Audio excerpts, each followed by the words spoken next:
Hello, everyone, and welcome to the Happiness Journey with drdan podcast, where every journey is worth living.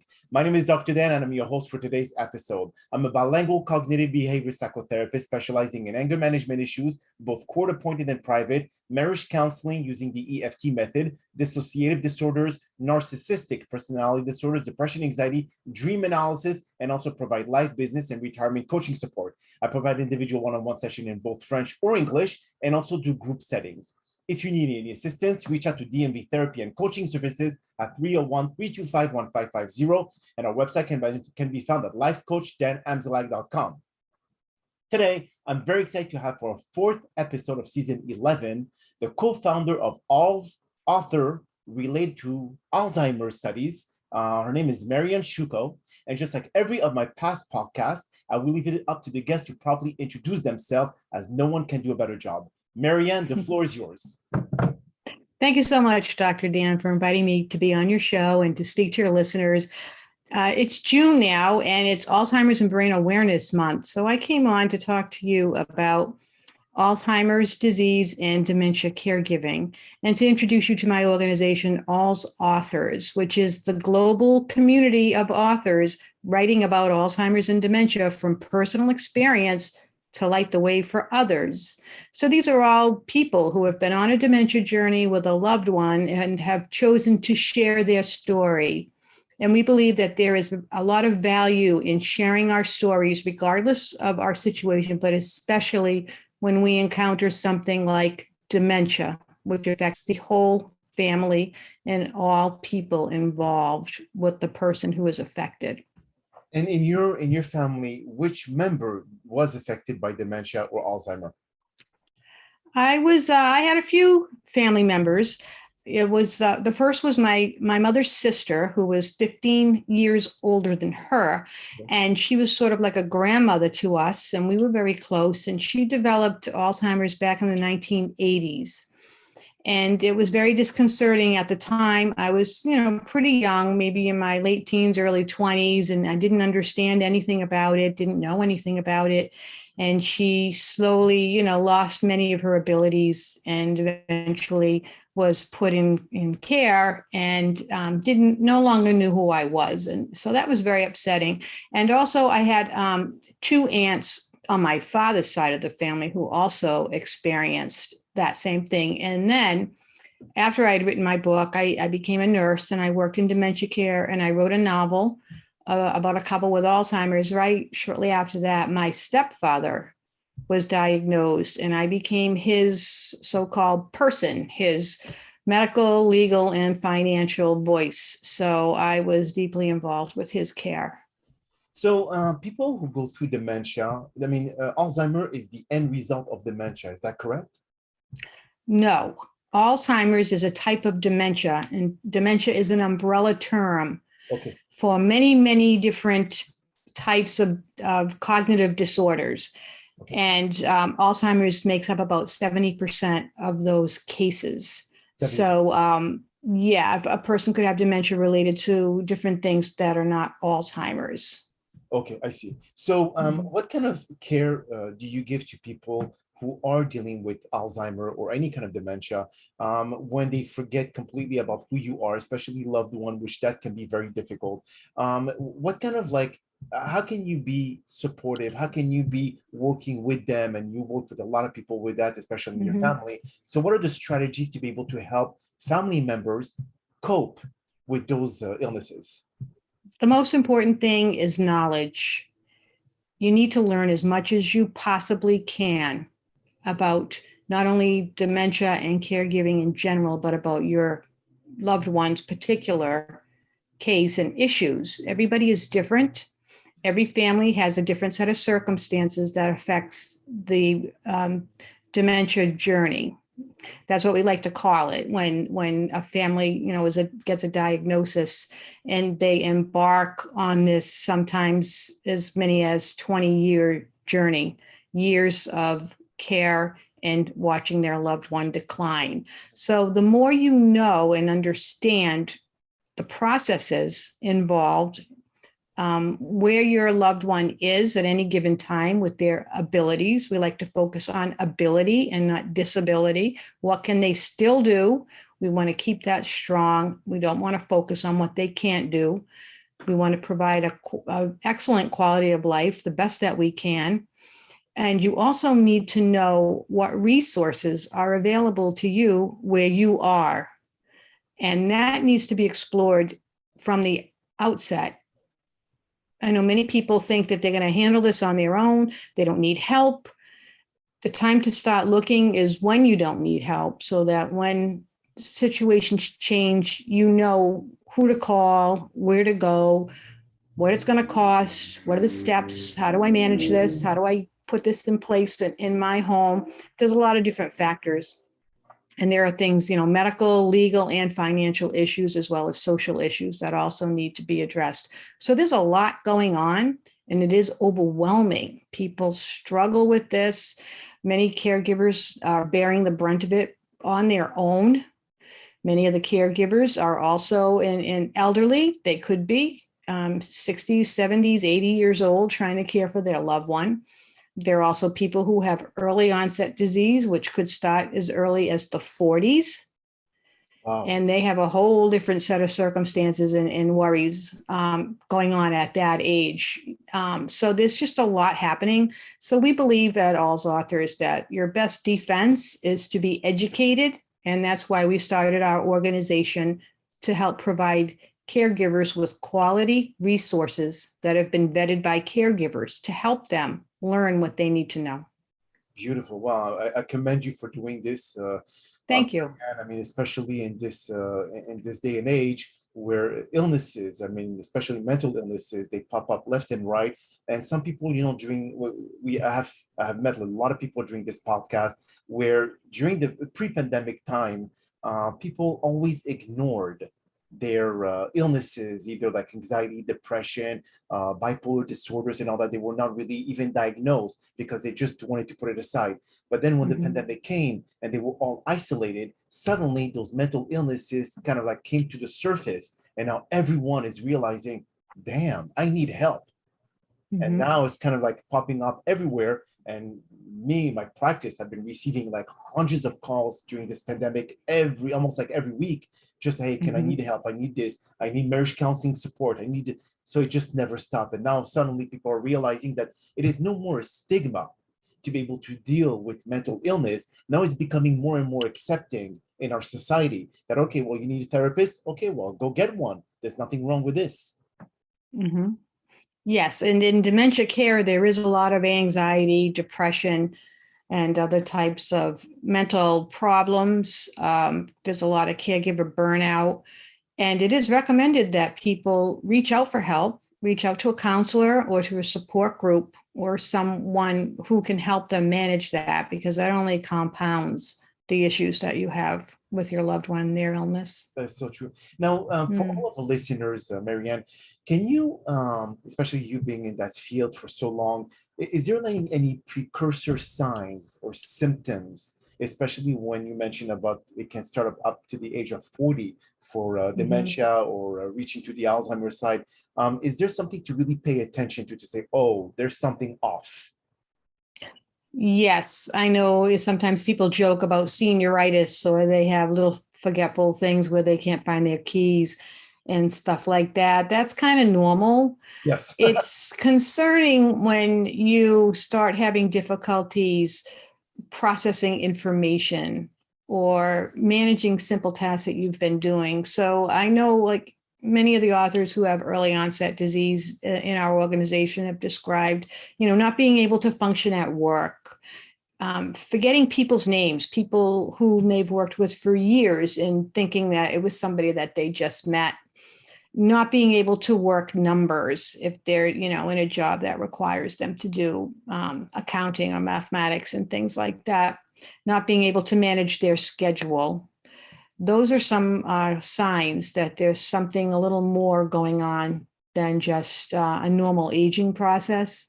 Okay. And then in older people, this thing about dementia is very cunning, and people are able to hide their symptoms and to make them sort of like make themselves seem like they actually don't have a problem. They know what's really going on. This confounds a lot of people, because when they think, something's not right with my mom, and you bring mom to the doctor and explain, gee, I think my mom's getting forgetful, or this and that and the other thing. And mom gets like an A+ on the exam with the doctor because she manages to pull it together and is able to kind of dodge the questions. I went through that with my stepfather. So one of the questions that the doctor asked him was, do you know what day it is? And he said, why do I need to know that? I don't work. Okay. And that was like a good answer, No, he didn't work. He was retired. So yeah, but he didn't know the day, and he didn't know where he was. He couldn't say anything about what was going on at that moment. So, but he covered it up for a really long time. By the time he was diagnosed, he was, mid to late stage, and we really didn't even have any idea. I see. Now, should people be concerned that if, let's say, their family have a history of dementia or Alzheimer, that they may be next on the list? Or that could be. It could be. Okay, so it's not something that they can be proactive about it, or take certain multivitamins or something that can get the brain to be more active and less complacent or something. I mean, is there strategies around that, or any specific plant to take, whatever it is? Yeah. There are a lot of ideas and strategies. Whether or not they work, we don't really know at this time. But anything that's going to keep you healthy will keep your brain healthy.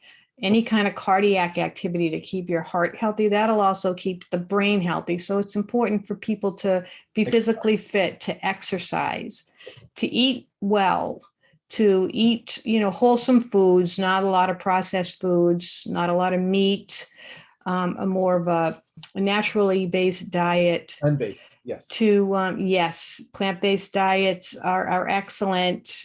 And a very key factor is socialization and engagement. So to not isolate yourself, we talked about that.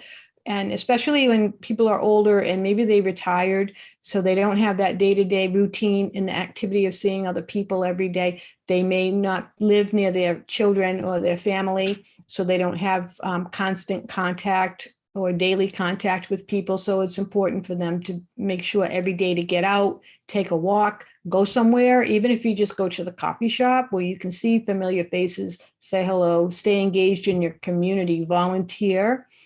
Keep your mind active, try new things, learn new things. You could learn a language, you could take on a new hobby. And there's a lot of things that you can do, but it's important to just keep moving. Okay, well, these are actually very good strategies. So, because the thing is that it's hard to, if you have a cold, you could take vitamin C, you could really kind of like put yourself and take the right vitamin or take the right food, and then you'll be better. But when it comes to brain and the mind, it's a bit different. There's no like secret formula. It's actually a complete change of lifestyle. Yeah. And yes. That's what they need to focus on. So when it comes to the authors in your association of authors, are these people just writing autobiography about what they're going through when they're going through dementia, or what is exactly this? Or they are the caregivers of someone who's going through dementia? Well, it's both. We have a large group of people who actually are living with the disease and have written their stories. Some of them have written them themselves, and others have had somebody else actually write the book because they can't do that. That's extremely difficult to do. But the books are just beautiful, and they have a lot to offer people who have an interest in dementia. Professionals in particular really need to pay attention to what these people have to say, because we don't often get such an articulate insight into the disease process and how it affects these individuals. And but the majority of the books are written by caregivers, whether they're current or former caregivers. Many people during their dementia journey would keep a journal, and that was how they kept themselves sane, by writing down what was going on in their lives and their reactions to it. And then later on, when the journey had ended, and it always comes to a natural conclusion, then they can go back and they reflect and they reread the journals, and many of them have opted to create a memoir. Okay. We have many memoirs. We have novels in our collection. There are over 300 resources in our collection. Nonfiction, memoirs, caregiver guides, novels, poetry books, children's books. We have a lot of those because kids are involved in Alzheimer's care as well, and books for young adults and teens. And all of our books are categorized on our website in our bookstore according to the type of care situation. So if you were caring for your mom, you could look up the section caring for a mother, and it would break down into different situations, and you would be able to look through all of the different blog posts that we have on our site. Every author comes in, they write us a blog post about their dementia story, why they wrote the book, what the book has to offer, with all their information. And then you would be able to look at their stories. And then if you decided you want to know more, the book's going to work for you, then you would click a link that would take you right into the Amazon bookstore, and you would buy the book there. Beautiful. Is there a lot of money invested in research related to Alzheimer versus cancer, AIDS and all that? Or are they not really putting too much emphasis on that, Marianne? It's getting better.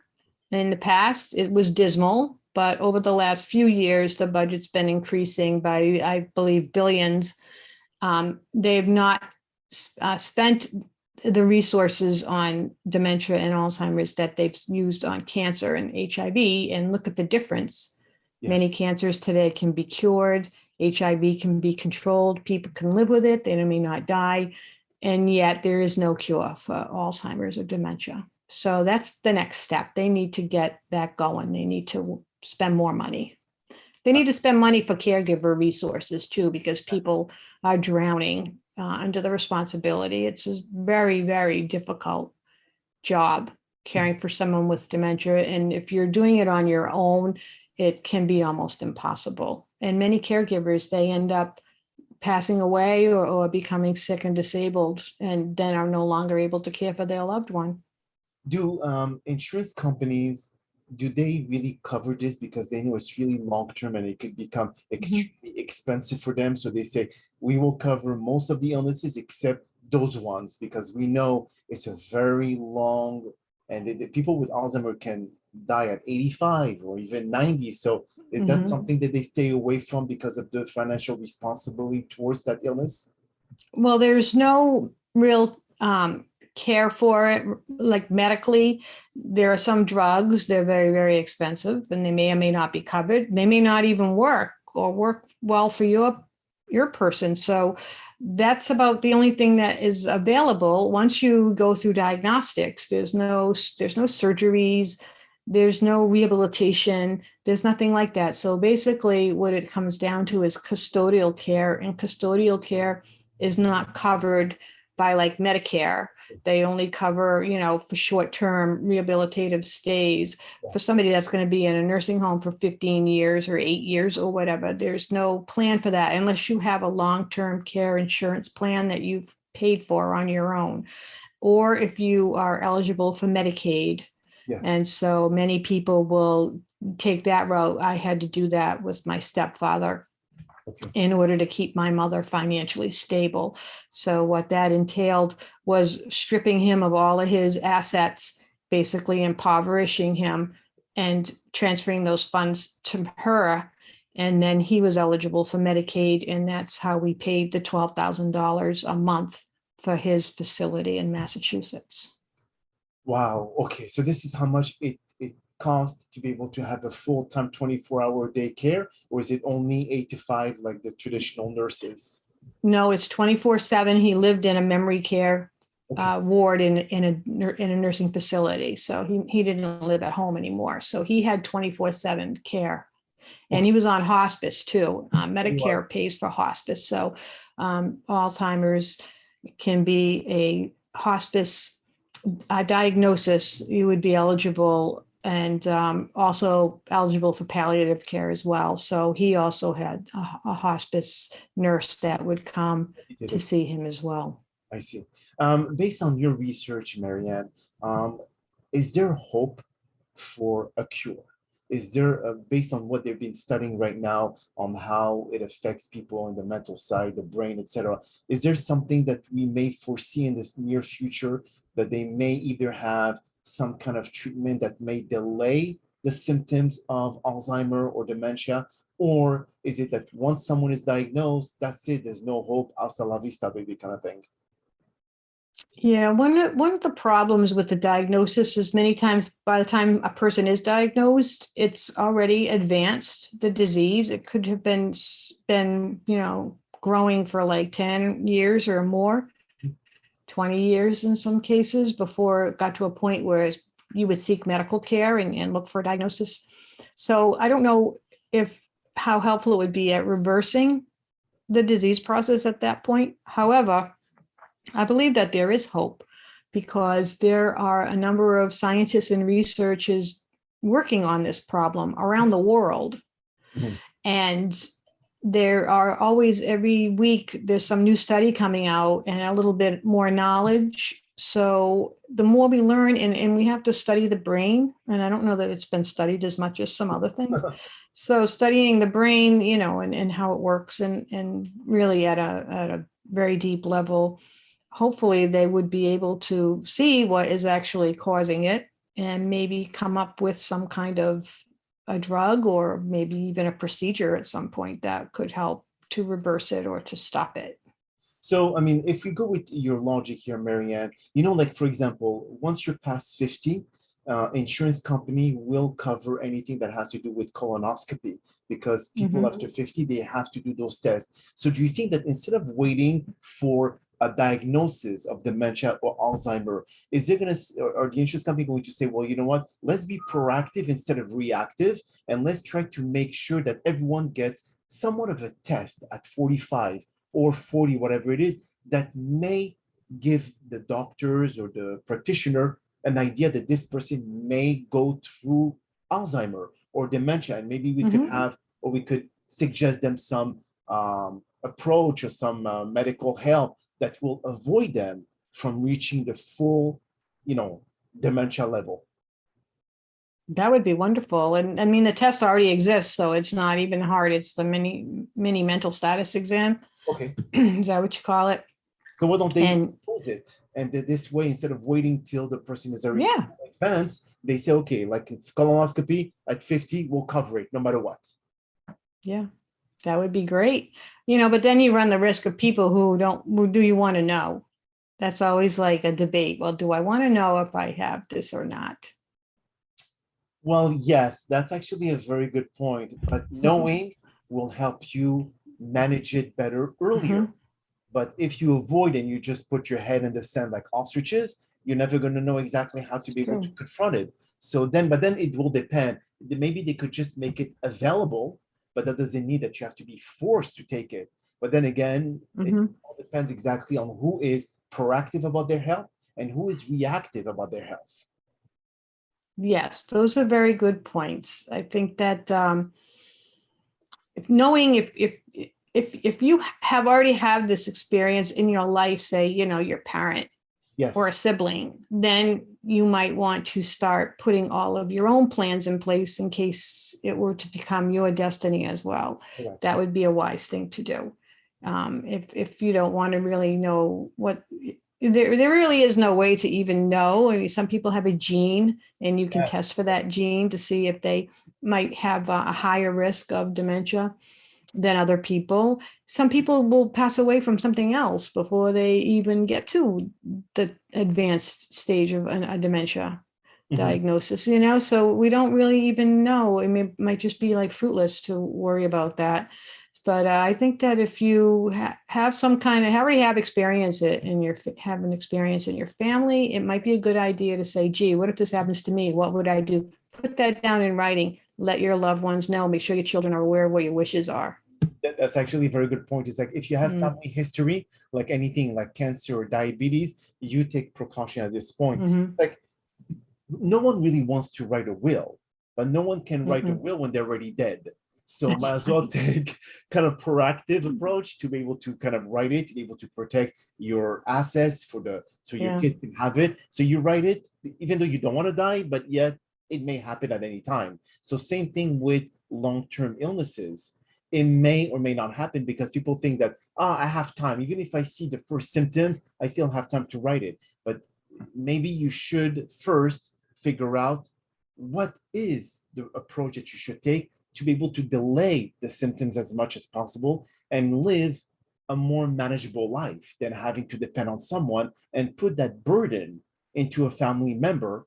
That's not something to do either. That's not fair for the other person to having to go through all the ups and downs, the forgetfulness, and everything that follows with those symptoms. Yeah, that's really true. There are several authors who have, in their story had parents that did just that. They put together their final wishes, their wills, had long-term care insurance, planned for their old age.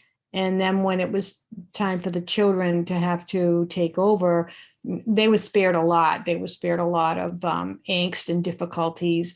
They didn't have to use their own funds to pay for care and things like that. So it does relieve the children, your grown adult children, of having to deal with that if you can make a plan up front. Okay, beautiful. So what will be the last piece of advice that you would give to all of our listeners who may or may not have a family member that is going through dementia or Alzheimer, something just to give them hope to be able to know, okay, this is what you should expect, or this is what's coming your way, kind of thing? If they don't have a family member? No, if they do have a family member. If they have a family member, if you have a family member already with Alzheimer's, dementia, and you're caring for them, reach out for help. It's important that you do not try to do this alone. It's not possible to do this alone. People kill themselves trying to do this alone. It's not fair to you, and it's not fair to your loved one. Educate yourself. Find out all that you can. If you don't like to read, that's fine. You don't have to read. There are podcasts available for you to listen to. AlzAuthors has its own podcast, Untangling Alzheimer's and Dementia. Many of the authors in our organization also have a podcast. You could just go, do a Google search, Alzheimer's podcast, and then you can listen to the information while you're doing something else, washing dishes, driving, relaxing. And if you don't want to read a book, you don't have to read a book. We also do virtual events, and you can catch them on our YouTube channel. And we have author panels talk about their experiences, and you can learn a lot from them. One of the interesting things that happens when the authors get together is how they interact amongst themselves. And these are people that don't know each other. Wow. They just meet on a screen, and they all have a common experience, and they start talking to each other and sharing, tips and advice and support. And it's very valuable, and you can, because they're recorded, you can watch them, and you can watch them again and again and share them with your family. So I would say spend some time, at least every day, even 15 to 30 minutes, trying to learn something new to help you. Well, listeners, you've heard it. There's so many resources out there. There's the podcast that Marianne is on, and all the other authors who have written about the Alzheimer, who are experiencing Alzheimer themselves. You could learn from them as well. But on that note, that is all the time that we have for today's podcast. I really appreciate you, Marianne, for taking the time out of your very busy schedule to join us, and thanking you for participating and inspiring our many listeners with your incredible story.